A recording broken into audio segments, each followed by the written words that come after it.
Maricá, cidade de cenário deslumbrante e beleza exuberante.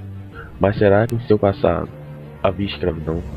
Será que essa cidade é apenas um lugar paradisíaco ou envolve lendas sobre escravos?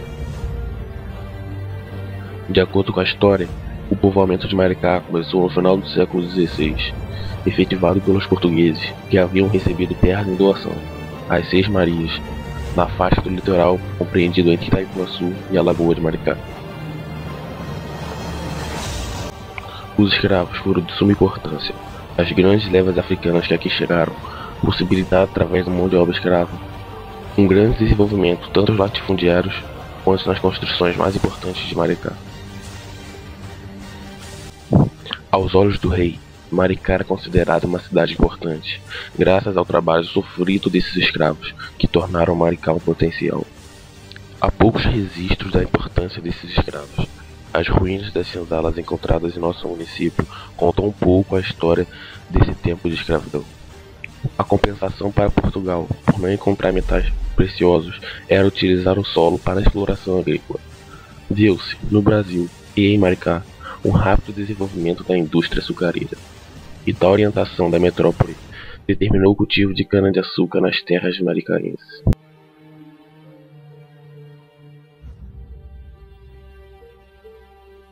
O braço escravo passou a ser usado em grande escala.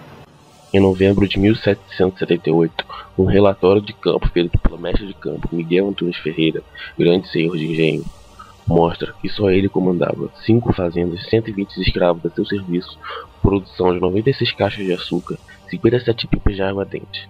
Leva-se em consideração que esse relatório é incompleto. Dom João VI esteve em regiões de Maricá ao inaugurar a estrada que ligava Vila Real, que é Niterói, a Maricá, passando por Enoã. Em 1887, surgiu em Maricá a ideia de se construir uma estrada de ferro. A população de Maricá descende, majoritariamente, de índios tupis, de colonizadores açorianos e de escravos trazidos para trabalhar nas grandes fazendas, como a de São Bento, Enoã, Bambuí, Bananal e Itaucai. Em uma comissão da verdade sobre a escravidão negra no Brasil, é citado que em Maricá existia um bom número de escravos trabalhando na agricultura. O abolicionista Joaquim Nabuco era genro do barão de Noã, escravocrata. Maricá possuiu 6 quilombos, um deles na fazenda de Caçurutiba, que atuaram em diferentes épocas pela libertação da escravatura. Infelizmente, os documentos de compra e venda de escravos estão mal conservados e se desfazendo, assim como os mapas das épocas da colonização dos quilombos e outros. Temos mais história oral do que escrita. Nem todos os africanos sabiam escrever, por isso é difícil apurar os fatos, pois só existe a versão do colonizador, disse a arquiteta Renata Gama.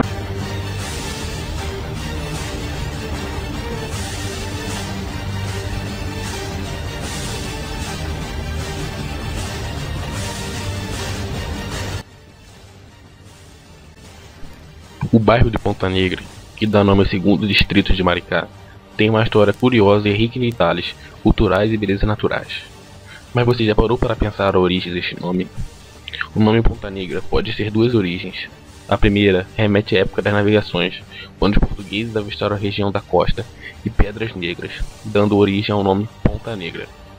A segunda remete ao século XIX, quando houve a proibição de importação de escravos para o Brasil, sendo proibido o desembarque deles nos cais do Valongo, o famoso porto que recebeu cerca de 1 milhão de escravos no Rio de Janeiro. Com a proibição, os escravos passaram a desembarcar em pontos clandestinos, e um deles era Ponta Negra. Aí está, mais uma evidência da escravidão em Maricá. Agora, vou compartilhar com vocês um pouco da lenda de fantasma de escravos em Maricá. Prestem atenção e tirem suas próprias conclusões. Cercada de lendas que vive na imaginação daqueles que conhecem as ruínas da senzala, da capela e do celeiro circular, a fazenda de Itaucaia, no Itaucaia Valley, em Itaipuaçu, guarda as poucas lembranças das histórias do modesto ciclo da cana-de-açúcar de Maricá, que utilizava mão de obra escrava negra. No centenário da fazenda, histórias de assombrações também rodeiam o imaginário, ou não, da população local. Quem mora na região não trabalha aqui de jeito nenhum, garante o atual caseiro da propriedade, Amaro Manuel Silva, 62 anos, alagoano, que veio para o Rio há 15 anos e trabalha há 3 anos na fazenda.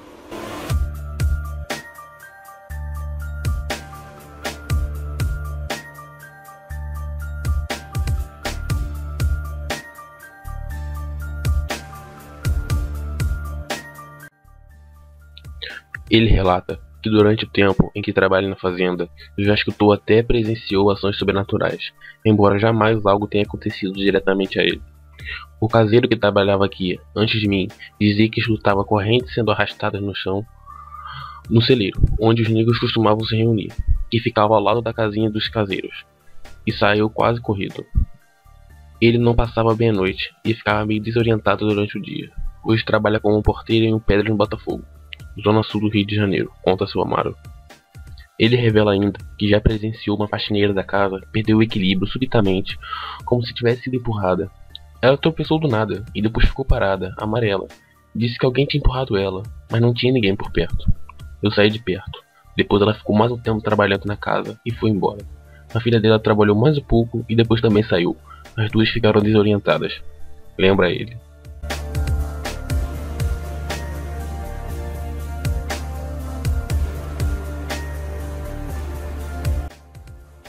Para seu Amaro, as fazendas de escravos são assim mesmo, guardam muitos mistérios.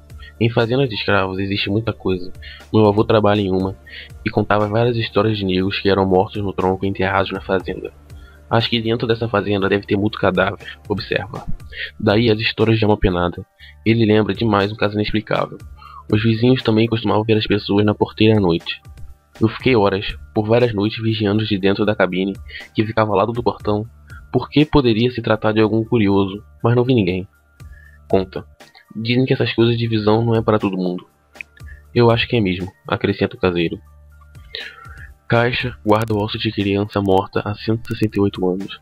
Na capela da fazenda, que foi reconstituída, há uma grande caixa onde se encontram os ossos de uma criança de 3 anos morta em 1841 por uma escrava da fazenda. Ela havia se revoltado porque o patrão que mantinha o caso ficou sabendo de seu envolvimento com o escravo reprodutor da senzala e resolveu açoitá-lo. A escrava então jogou a menina, filha do senhor, no caixão de melado e depois fugiu para o alto do morro do Taucaia, onde foi encurralada e chegou lá do alto para não ser capturada com vida. Na caixa está escrito: aqui se encerram os ossos da inocente Maria Joana, filha de João Machado Nunes e de sua mulher, Catarina Luzia Machado. Nasceu em 9 de fevereiro de 1838 e faleceu em 12 de julho de 1841. Outro mistério que circunda a propriedade é o sumiço do livro que conta toda a história da fazenda. Ninguém sabe se foi roubado, se ficou com algum antigo proprietário ou se foi levado pela prefeitura de Maricá, como a caixa que guarda os restos mortais da Maria Joana. Reavia pelos atuais proprietários da fazenda após ser levada para o museu. Esta é a lenda sobre a fazenda de Taucaia em Itaipuaçu. Alguns acreditam, outros não. É de acordo com sua opinião.